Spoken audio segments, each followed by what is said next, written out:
ಆತ್ಮೀಯ ಸಹೃದಯ ಸ್ಪರ್ಧಾರ್ಥಿಗಳೇ, ತಮ್ಮೆಲ್ಲರಿಗೂ ಜ್ಞಾನವಾಣಿ ಮತ್ತು ಯೂಟ್ಯೂಬ್ ಚಾನಲ್ಗೆ ಸ್ವಾಗತ. ಪ್ರಶ್ನೋತ್ತರ ಸರಣಿ ಮುಂದುವರಿದ ಭಾಗ. ಈ ದಿನ ನಾವು ರಾಷ್ಟ್ರೀಯ ಲಾಂಛನದ ಬಗ್ಗೆ ತಿಳ್ಕೊಳ್ಳೋಣ. ಯಾವುದೇ ಒಂದು ದೇಶ, ಯಾವುದೇ ಒಂದು ರಾಷ್ಟ್ರ, ಯಾವುದೇ ಒಂದು ರಾಜ್ಯ ಮತ್ತು ಯಾವುದಾದರೂ ಒಬ್ಬ ವ್ಯಕ್ತಿ ಇಂದಿಗೂ ಕೂಡ ತನ್ನದೇ ಆದ ಐಡೆಂಟಿಟಿ, ತನ್ನದೇ ಆದ ಲಾಂಛನ, ತನ್ನದೇ ಆದ ಎಂಬ್ಲಮ್ ಅನ್ನು ಬಳಸ್ತಕ್ಕಂಥದ್ದನ್ನು ನಾವು ನೋಡಿದ್ದೀವಿ. ಇದು ಪ್ರಾಚೀನ ಕಾಲದಿಂದಲೂ ಬಂದಿದೆ. ಹಾಗೆ ನೋಡೋದಾದ್ರೆ ಸಿಂಧೂ ಬಯಲಿನ ನಾಗರಿಕತೆಯಿಂದ ಹಿಡಿದು ಪ್ರಸ್ತುತ ಇವತ್ತಿನವರೆಗೂ ಕೂಡ ನಾವು ಈ ಲಾಂಛನಗಳನ್ನು ಬಳಸ್ತಾ ಇದ್ದೀವಿ. ಭಾರತದಲ್ಲಿ ಮೊಟ್ಟ ಮೊದಲ ಬಾರಿಗೆ ಸಾಮ್ರಾಜ್ಯವನ್ನು ಕಟ್ಟಿ ಆಡಳಿತವನ್ನು ಮಾಡಿದಂಥವರು ಮೌರ್ಯರು. ಅವರ ಕಾಲದಿಂದ ಹಿಡಿದು ಸುಮಾರು 350 ವರ್ಷಗಳವರೆಗೆ ಭಾರತವನ್ನು ಆಳಿದಂತಹ ಬ್ರಿಟಿಷರವರೆಗೂ ಕೂಡ ಅನೇಕ ಲಾಂಛನಗಳು ಬಂದಿವೆ. ಉದಾಹರಣೆಗೆ ಪಾಂಡ್ಯರ ಹವಳಿ ಮೀನು, ನಮ್ಮ ವಿಜಯನಗರ ಅರಸರ ಎಡಮುಖ ವರಹ, ಬಾದಾಮಿ ಚಾಲುಕ್ಯರ ಬಲಮುಖ ವರಹ, ಹೊಯ್ಸಳರ ಸಳ ಹುಲಿಯನ್ನು ಕೊಲ್ಲುತ್ತಿರುವಂತಹ ಲಾಂಛನ, ಹೀಗೆ ಅನೇಕ ಲಾಂಛನಗಳನ್ನು ನಾವು ನೋಡಿದ್ದೀವಿ. ಇವೆಲ್ಲವೂ ಕೂಡ ಆ ರಾಜ್ಯದ ಅಧಿಕೃತ ಮುದ್ರೆಗಳಾಗಿದ್ದ ವ್ಯಾಪಾರ ವಹಿವಾಟು ಮುಂತಾದ ಎಲ್ಲವನ್ನ ನಡೆಸೋದಕ್ಕೋಸ್ಕರ ಅವ್ರೇನ್ ಮಾಡ್ತಿದ್ರು ಅಂದ್ರೆ ಈ ರಾಷ್ಟ್ರೀಯ ಲಾಂಛನವನ್ನು ಬಳಸ್ತಾ ಇದ್ರು, ಲಾಂಛನಗಳನ್ನು ಬಳಸ್ತಾ ಇದ್ರು. ಅದು ಅವರ ಅಧಿಕೃತ ಒಂದು ಆದೇಶದಂತಿತ್ತು. ಅಂದ್ರೆ ಯಾವುದೇ ನಾಣ್ಯಗಳನ್ನ ಬಳಸ್ಬೇಕಂದ್ರೆ ತಮ್ಮ ಪತ್ರಗಳನ್ನ ಬಳಸ್ಬೇಕಾದ್ರೆ ಅದರಲ್ಲಿ ಮುದ್ರಣ ಮಾಡ್ತಾ ಇದ್ರು. ಈ ಮುದ್ರೆಯನ್ನ ನಾವು ಲಾಂಛನ ಅಂತ ಕರಿತೀವಿ. ಇನ್ನು ಭಾರತದ ರಾಷ್ಟ್ರೀಯ ಲಾಂಛನದ ಬಗ್ಗೆ ನೋಡೋಣ. ಇನ್ನು ಭಾರತೀಯ ರಾಷ್ಟ್ರೀಯ ಲಾಂಛನ, ಇದರ ಇತಿಹಾಸವನ್ನು ನೋಡಿದಾಗ ಕ್ರಿಸ್ತಪೂರ್ವ 250ರಲ್ಲಿ ಅಶೋಕ ಅಂದ್ರೆ ಮೌರ್ಯ ಸಾಮ್ರಾಜ್ಯದ ರಾಜನಾದಂಥ ಅಶೋಕ ಈ ಸಾರನಾಥಕ್ಕೆ ಭೇಟಿ ಕೊಡ್ತಾನೆ. ಕಾರಣ, ಸಾರನಾಥದಲ್ಲಿ ಬುದ್ಧ ಮೊಟ್ಟ ಮೊದಲ ಬಾರಿಗೆ ಪ್ರವಚನವನ್ನು ನೀಡಿದಂತಹ ಸ್ಥಳ. ಬುದ್ಧರು ಇಲ್ಲಿ ತಮ್ಮ ಶಿಷ್ಯಂದರಿಗೆ ಪ್ರವಚನ ನೀಡಿದಂತಹ ಮೊದಲ ಸ್ಥಳವಾದ್ರಿಂದ ಇಲ್ಲಿಗೆ ಭೇಟಿ ಕೊಟ್ಟಿರ್ತಾರೆ. ಭೇಟಿ ಕೊಟ್ಟಂತಹ ಸವಿ ನೆನಪಿಗಾಗಿ ಮತ್ತೆ ಇದು ಬುದ್ಧನ ಒಂದು ಪ್ರಸಿದ್ಧ ಸ್ಥಳವಾದ್ದರಿಂದ ಇಲ್ಲಿ ಅನೇಕ ಶಿಲಾಶಾಸನಗಳನ್ನ ಕೆತ್ತಿಸ್ತಾರೆ. ಅದರಲ್ಲಿ ಈ ಸಾರನಾಥದ ಅಶೋಕ ಶಿಲಾಸ್ತಂಭವು ಒಂದು. ಇಲ್ಲಿ ಮಥುರಾ ಮತ್ತು ಚುನಾರ್ನಿಂದಂತಹ ಕಲ್ಲುಗಳನ್ನು ತಂದು, ಆಲ್ಮೋಸ್ಟ್ ಎಲ್ಲ ಮರಳು ಕಲ್ಲುಗಳಿಂದ ಕೂಡಿವೆ. ಈ ಕಲ್ಲುಗಳನ್ನು ತಂದು ಕೆತ್ತನೆ ಮಾಡಲಾಗೈತೆ. ಸುಮಾರು 50-40 ಟನ್ಗಳಷ್ಟು ತೂಕ ಇರತಕ್ಕಂತಹ ಕಲ್ಲುಗಳು ಇಲ್ಲಿ ಕಂಡು ಬರ್ತವೆ. ಅದರಲ್ಲಿ 2.31 ಮೀಟರ್ ಅಂದ್ರೆ ಸುಮಾರು 7 ಅಡಿ ಅಷ್ಟು ಉದ್ದದ ಈ ಒಂದು ಲಾಂಛನವನ್ನ, ಅಂದ್ರೆ ಸಾರನಾಥದ 4 ತಲೆಯ ಸಿಂಹಗಳಿರ್ತಕ್ಕಂತಹ ಈ ಸಿಂಹ ಲಾಂಛನವನ್ನ ಕೆತ್ತಿಸಲಾಗಿದೆ. ಮಾತ್ರ ಇಲ್ಲಿ ಸುಮಾರು ಕಲ್ಲುಗಳಿದಾವೆ, ಕೆತ್ತನೆಗಳಿದಾವೆ, ಶಾಸನಗಳಿದಾವೆ. ಹಾಗೆ 6 ಪ್ರಾಣಿಗಳುಳ್ಳಂತಹ ಪ್ರಾಣಿಗಳ ಎಂಬ್ಲಮ್ ಇರತಕ್ಕಂತಹ ಸ್ತಂಭಗಳಿದಾವೆ. ಮತ್ತೆ ಇತರ 19 ಕೂಡ ಪಿಲ್ಲರ್ಗಳಿವೆ. 6 + 19 ಇಷ್ಟು ಪಿಲ್ಲರ್ಗಳನ್ನು ನಾವು ಈ ಸಾರನಾಥದಲ್ಲಿ ಕಾಣ್ಬೋದು.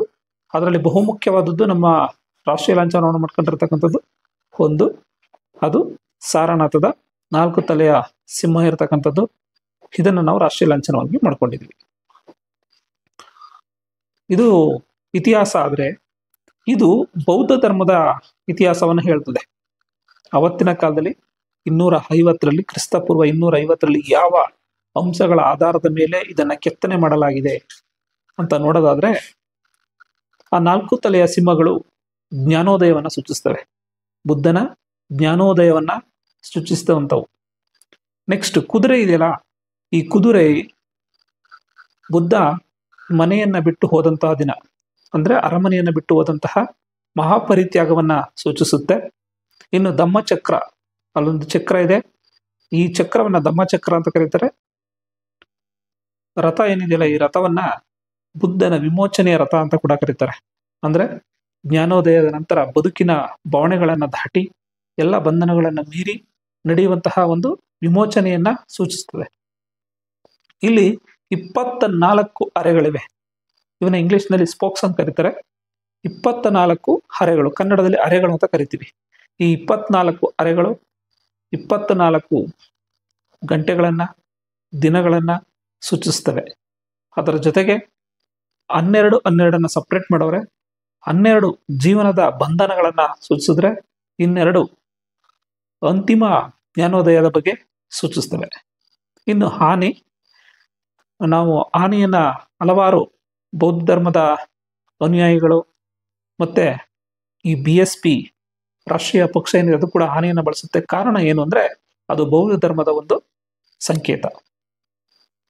ಬುದ್ಧನ ತಾಯಿ ತಾನು ಗರ್ಭವತಿ ಆಗುವಾಗ ಇವಳ ಕನಸಿಗೆ ಆನೆ ಬಂದಿರುತ್ತೆ. ಹಾಗಾಗಿ ಇದು ಬುದ್ಧನ ಜನನದ ಪ್ರತೀಕವಾಗಿ ಸೂಚಿಸುತ್ತೆ. ನೆಕ್ಸ್ಟ್ ವೃಷಭ, ಇದು ಬುದ್ಧನ ರಾಶಿಯನ್ನು ಸೂಚಿಸುತ್ತೆ. ಕುದುರೆಗಳು ಹೇಳಿದೆ. ಹಾಗಾಗಿ ಪ್ರತಿಯೊಂದು ಪ್ರಾಣಿಗಳು ಕೂಡ ಇಲ್ಲಿ ಬುದ್ಧನ ಜೀವನವನ್ನ ಸೂಚಿಸತಕ್ಕಂಥವು, ಬೌದ್ಧ ಧರ್ಮವನ್ನ ಸಾರುವಂತಹ ಕೆಲಸವನ್ನ ಮಾಡ್ತವೆ. ಅನಂತರ 1947ರಲ್ಲಿ ಡೊಮಿನಿಯನ್ ಭಾರತ ಆದ ನಂತರ, ಅಂದ್ರೆ ಸ್ವತಂತ್ರ ಬಂದ ನಂತರ ಭಾರತ ಇದನ್ನು ಅಧಿಕೃತವಾಗಿ ಬಳಸೋಕ್ಕೆ ಸ್ಟಾರ್ಟ್ ಮಾಡುತ್ತೆ. ಡಿಸೆಂಬರ್ 30, 1947ರಂದು ಇದನ್ನು ಬಳಸೋದಕ್ಕೆ ಸ್ಟಾರ್ಟ್ ಮಾಡಿದ್ರು. ಆದರೆ ಅದು ಅಂಗೀಕಾರ ಆಗಲಿಲ್ಲ. ಅಂಗೀಕಾರ ಆಗಿದ್ದು ಜನವರಿ 26, 1950. ಅಂಗೀಕಾರ ಆಗುವ ಮೊದಲು ಇದನ್ನ ಏನ್ ಮಾಡ್ತಾರೆ ಅಂದ್ರೆ ನಂದಲಾಲ್ ಎಂಬುವರಿಗೆ ತಿಳಿಸ್ತಾರೆ. ಇದರ ಬಗ್ಗೆ ಸ್ಟಡಿ ಮಾಡಿ ಇದು ಏನೇನು ಅರ್ಥವನ್ನ ಸೂಚಿಸುತ್ತೆ, ನಾವು ಯಾವ ರೀತಿ ಇದನ್ನ ಬಳಸ್ಕೋಬೇಕು ಎಂಬುದರ ಬಗ್ಗೆ ತಿಳಿಸುವಂತೆ ನಂದಲಾಲ್ ಅವ್ರಿಗೆ ತಿಳಿಸ್ತಾರೆ. ಈ ನಂದಲಾಲ್ ಯಾರಂದ್ರೆ ಕಾಂಗ್ರೆಸ್ಸಿನ ಒಬ್ಬ ಬಹುಮುಖ ಮುಖಂಡರಾಗಿರ್ತಾರೆ. ಮತ್ತೆ ಇವರು ಶಾಂತಿ ನಿಕೇತನ ಕಾಲೇಜಿನ ಪ್ರಾಂಶುಪಾಲರು ಕೂಡ ಆಗಿರ್ತಾರೆ. ಇವರ ಶಿಷ್ಯಂದರಿಗೆ ಹೇಳ್ತಾರೆ ಮತ್ತು ಇವರ ಉಪನ್ಯಾಸಕರು ಕೂಡ ತಿಳಿಸ್ತಾರೆ. ಇದರಲ್ಲಿ ಬಹಳ ಆಸಕ್ತಿಯನ್ನು ಹೊಂದಿದಂತಹ 21 ವರ್ಷದ ಯುವಕ ದೀನನಾಥ್ ಭಾರ್ಗವ್ ಎಂಬುವರು ಇದ್ರ ಬಗ್ಗೆ ತುಂಬಾ ಸ್ಟಡಿಯನ್ನ ಮಾಡಿ ಕಲ್ಕತ್ತಾದಲ್ಲಿ ಇರ್ತಕ್ಕಂತಹ ಮೃಗಾಲಯಕ್ಕೆ ಭೇಟಿ ಕೊಟ್ಟು, ಸಾರನಾಥದಲ್ಲಿರ್ತಕ್ಕಂತಹ ಮ್ಯೂಸಿಯಂ, ಕಲ್ಕತ್ತಾದ ಮ್ಯೂಸಿಯಂ ಎಲ್ಲಕ್ಕೂ ಭೇಟಿ ನೀಟ್ಟು ಅಂತಿಮವಾಗಿ ಒಂದು ವರದಿಯನ್ನ ನೀಡ್ತಾರೆ. ಆ ವರದಿಯನ್ನು ಆಧರಿಸಿ 1950 ಜನವರಿ 26ರಂದು ಇದನ್ನ ಅಧಿಕೃತವಾಗಿ ಅಂಗೀಕರಿಸ್ತಾರೆ.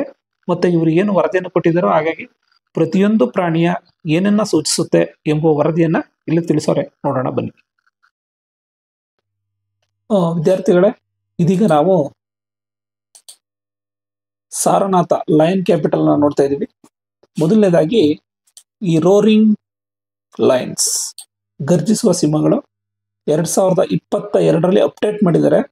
ಹೊಸ ಚಿತ್ರವನ್ನ ಬಿಡುಗಡೆ ಮಾಡಿದ್ದಾರೆ. ಅದರಲ್ಲಿ ಗರ್ಜಿಸುವ ಸಿಂಹಗಳು ಅಂದ್ರೆ ಸಿಂಹಗಳು 4 ಕಡೆನೂ ಬಾಯಿ ತೆರೆದು ಗರ್ಜಿಸ್ತಾ ಇದ್ದಾವೆ. ಆ ತರವನ್ನ ಚಿತ್ರ ಮಾಡೋರು. ಅದನ್ನ ನೆಕ್ಸ್ಟ್ ನಿಮಗೆ ತೋರಿಸ್ತೀನಿ. ಇದು ರೋರಿಂಗ್ ಲಯನ್ಸ್ ಏನಂದ್ರೆ ಇದು 4 ದಿಕ್ಕಿಗೆ ಧರ್ಮ ಪ್ರಸಾರವನ್ನ ಮಾಡ್ತಾ ಇದೆ.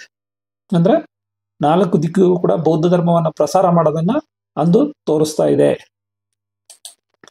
ನೆಕ್ಸ್ಟ್ ಈ ಕಾಣಿಸ್ತಾ ನೋಡಿ, ರೌಂಡ್ ಇದೆಯಲ್ಲ, ಈ ಭಾಗವನ್ನ ರೌಂಡ್ ಕಾಣಿಸ್ತಾ ಇದೆಯಲ್ಲ, ಈ ಭಾಗವನ್ನ ಅಬಾಕಸ್ ಅಂತ ಕರೀತಾರೆ. ಇಲ್ಲಿಂದ ಇಲ್ಲಿ ತನಕ ಇರತಕ್ಕಂತಹ ರೌಂಡ್ ಸುತ್ತ ಇರತಕ್ಕಂಥ ಭಾಗವನ್ನ ಅಬಾಕಸ್ ಅಂತ ಕರೀತಾರೆ. ಈ ಅಬಾಕಸ್ ಏನು ಅಂದ್ರೆ ಇದು ಕೈಲಾಸ ಪರ್ವತದಿಂದ ಉಗಮಗೊಂಡಂತಹ 4 ನದಿಗಳನ್ನ ರೆಪ್ರೆಸೆಂಟ್ ಮಾಡುತ್ತೆ. ಆ 4 ನದಿಗಳಿಗೂ 4 ಪ್ರಾಣಿಗಳನ್ನ ಇಲ್ಲಿ ಅಬಾಕಸ್ ಅಲ್ಲಿ ಚಿತ್ರಿಸಲಾಗಿದೆ. ಅಬಾಕಸ್ ಮೇಲ್ಗಡೆ ಮೊದಲನೇದಾಗಿ ಹಾರ್ಸ್, ಕುದುರೆ ಅನ್ನೋದು ಅಮಿದರಿಯ ನದಿಯನ್ನ, ವಾಕಾಂಶವನ್ನ, ಒಂದು ಅಮಿದರಿಯ ವೆಸ್ಟ್ ವಾಕಾಂಶ ಅಮಿದರಿ ನದಿಯನ್ನ ಸೂಚಿಸ್ತದೆ. ಹಾಗೆ ಎಲಿಫೆಂಟ್, ಆನೆ ಇದೆ ನೋಡಿ, ಇದು ಆನೆ. ಆನೆ ಸೌತ್ ಇಂಡಸ್ ಅಂದ್ರೆ ದಕ್ಷಿಣ ಸಿಂಧು ನದಿಯನ್ನ ಸೂಚಿಸುತ್ತೆ. ನೆಕ್ಸ್ಟ್ ಬುಲ್, ಇದು ಈಸ್ಟ್ ಗಂಗವನ್ನ ಸೂಚಿಸುತ್ತೆ. ನೆಕ್ಸ್ಟ್ ಲಯನ್, ಇದು ತಾರಿಮ್ ನದಿಯನ್ನ ಸೂಚಿಸುತ್ತೆ. ತಾರಿಮ್ ನದಿಯನ್ನ ಹಳದಿ ನದಿ ಅಂತಾನು ಕೂಡ ಕರಿತೀವಿ. ಇಷ್ಟು ನದಿಗಳನ್ನ ಈ ಅಬಾಕಸ್ ಅನ್ನೋದ್ರಲ್ಲಿ ತೋರಿಸ್ತಾ ಇದ್ದಾರೆ. ಇನ್ನು ನೆಕ್ಸ್ಟ್ ಪಿಲ್ಲರ್. ಈ ಪಿಲ್ಲರ್ದು ಒಂದು ಕಥೆ ಇದೆ ನೋಡಿ. ಇಲ್ಲಿ ಇದು ಬೇರ್ಪಟ್ಟಂಗೆ ಕಾಣಿಸ್ತಾ ಇದೆ, ನಿಮಗೆ ಕಾಣಿಸ್ತಾ ಇರ್ಬೋದು ಇಲ್ಲಿ ನೋಡಿ. ಇಲ್ಲಿ ಬೇರ್ಪಟ್ಟ ತರ ಕಾಣಿಸ್ತಾ ಇದೆ. ಇದು ಏನು ಅಂದ್ರೆ ಆಕಾಶ ಮತ್ತು ಭೂಮಿ ಎರಡು ಬೇರ್ಪಟ್ಟಂತಹ ಒಂದು ಸಿದ್ಧಾಂತವನ್ನ ಹೇಳ್ತಾ ಇದೆ. ಇದು ಕಾಸ್ಮಿಕ್ ಥಿಯರಿಯನ್ನ ಹೇಳ್ತಾ ಇದೆ. ಹಾಗಾಗಿ ನೋಡ್ಕೊಳ್ಳಿ. ನೆಕ್ಸ್ಟ್ ಕಮಲ. ಕಮಲವನ್ನ ನಮ್ಗೆ ಕಮಲ ತರ ಕಾಣ್ತಾ ಇಲ್ಲ ನಿಮ್ಗೆ, ಯಾಕೆಂದ್ರೆ ಇದು ಕಮಲವನ್ನ ಆ ಉಲ್ಟಾ ಇದೆ ನೋಡಿ, ದವಾಕಿದ್ರೆ ಇದನ್ನ ಉಲ್ಟಾ ಮಾಡಿದ್ದಾರೆ ಇದನ್ನ ಕಮಲವನ್ನ, ಹಾಗಾಗಿ ಕಮಲ ಉಲ್ಟಾ ರೀತಿ ಇದೆ.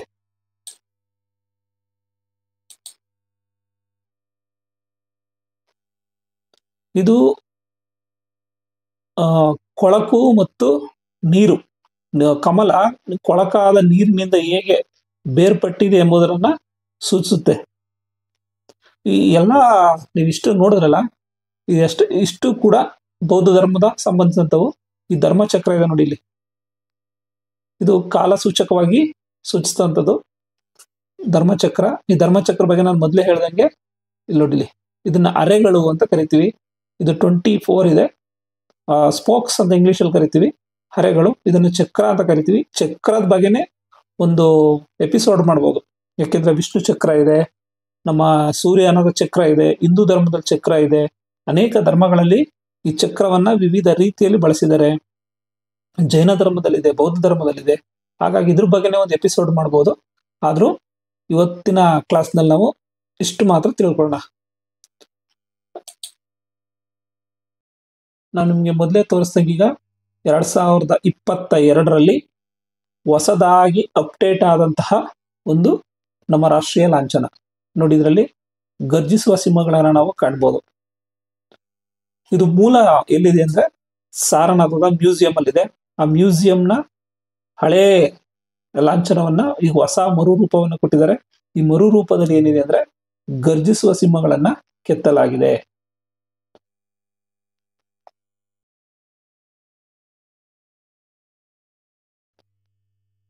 ರಾಷ್ಟ್ರೀಯ ಲಾಂಛನದ ಪ್ರಮುಖ ಅಂಶಗಳನ್ನ ನೋಡೋಣ.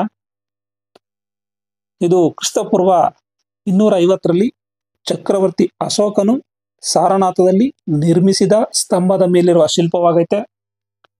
ಸಿಂಹಗಳು, 4 ಸಿಂಹಗಳು ಬೆನ್ನಿಗೆ ಬೆನ್ನು ಕೊಟ್ಟು ನಿಂತಿದ್ದು, ಇವು ಶಕ್ತಿ, ಧೈರ್ಯ, ಆತ್ಮವಿಶ್ವಾಸ ಮತ್ತು ಹೆಮ್ಮೆಯ ಸಂಕೇತಗಳಾಗಿವೆ. ನಮಗೆ ಮುಂಭಾಗದಿಂದ 3 ಸಿಂಹಗಳು ಮಾತ್ರ ಕಾಣ್ತವೆ. ಅಬಾಕಸ್, ಈ ಪೀಠ ಸಿಂಹಗಳ ಕೆಳಗಿನ ವೃತ್ತಾಕಾರದ ಭಾಗವು ಆನೆ, ಓಡುವ ಕುದುರೆ, ಗೂಳಿ ಮತ್ತು ಸಿಂಹದ ಹುಬ್ಬು ಚಿತ್ರಗಳನ್ನು ಹೊಂದೈತೆ. ಧಮ್ಮಚಕ್ರ ಅಬಕಸ್ನ ಮಧ್ಯಭಾಗದಲ್ಲಿ 24 ಹರೆಗಳನ್ನ ಹೊಂದಿದೆ. ಕಡ್ಡಿಗಳಂತ ಹೇಳಬಾರ್ದು, ಹರೆಗಳು ಅಂತ ಹೇಳ್ಬೇಕಿದನ್ನ. ಇದು ಪ್ರಗತಿ ಮತ್ತು ವಿಕಾಸವನ್ನ ಸೂಚಿಸುತ್ತೆ. ನೆಕ್ಸ್ಟ್ ಧ್ಯೇಯವಾಕ್ಯ ಸತ್ಯಮೇವ ಜಯತೆ. ಇದನ್ನ ದೇವನಾಗರಿ ಲಿಪಿಯಲ್ಲಿ ಬರೆದಿದ್ದು. ಇದರ ಅರ್ಥ ಏನಂದ್ರೆ ಸತ್ಯ ಒಂದೇ ಜಯಿಸುತ್ತದೆ. ಇದು ಮಂಡಕ ಉಪನಿಷತ್ನಿಂದ ತೆಗೆದುಕೊಳ್ಳಲಾಗಿದೆ. ಇದನ್ನ ಎಲ್ಲಿ ಬಳಕೆ ಮಾಡ್ತೀವಿ ಅಂದ್ರೆ ಅಧಿಕೃತ ಸರ್ಕಾರಿ ದಾಖಲೆಗಳಲ್ಲಿ, ಕರೆನ್ಸಿ ನೋಟ್ಗಳಲ್ಲಿ, ಪಾಸ್ಪೋರ್ಟ್ಗಳಲ್ಲಿ ಮತ್ತು ಸರ್ಕಾರಿ ಕಟ್ಟಡಗಳಲ್ಲಿ ಬಳಸ್ತೀವಿ. ಭಾರತದಲ್ಲಿ ಇರ್ತಕ್ಕಂತಹ MLA, MP ಗಳು, ಸರ್ಕಾರದವರೆಲ್ಲ ತಮ್ಮ ಲೆಟರ್ ಹೆಡ್ ಅಲ್ಲಿ ಇದನ್ನ ಬಳಸ್ತಾರೆ. ಸಂಕೇತಗಳು, ಇಲ್ಲಿ ಆನೆಯು ಬುದ್ಧಿವಂತಿಕೆ ಮತ್ತು ತಾಳ್ಮೆಯನ್ನ, ಕುದುರೆಯು ವೇಗ ಮತ್ತು ಶಕ್ತಿಯನ್ನ, ಗೂಳಿಯು ಕಠಿಣ ಪರಿಶ್ರಮವನ್ನ ಪ್ರತಿನಿಧಿಸ್ತವೆ. ಇನ್ನು ಕಾನೂನಿನ ಮೂಲಕ ರಕ್ಷಣೆಯನ್ನು ಕೂಡ ನೀಡಲಾಗಿದೆ. ಈ ಲಾಂಛನದ ಅನಧಿಕೃತ ಬಳಕೆಯು ಭಾರತ ರಾಜ್ಯ ಲಾಂಛನ ಕಾಯ್ದೆ 2005ರ ಅಡಿಯಲ್ಲಿ ಶಿಕ್ಷಾರ್ಹವಾಗಿದೆ. ಇನ್ನು ಹೊಸ ಸಂಸತ್ತು ಭವನದ ಮುಂದೆ 6500 kg ತೂಕದ 6.5 ಮೀಟರ್ ಎತ್ತರದ ಕಂಚಿನ ರಾಷ್ಟ್ರೀಯ ಲಾಂಛನವನ್ನ ಸ್ಥಾಪಿಸಲಾಗಿದೆ.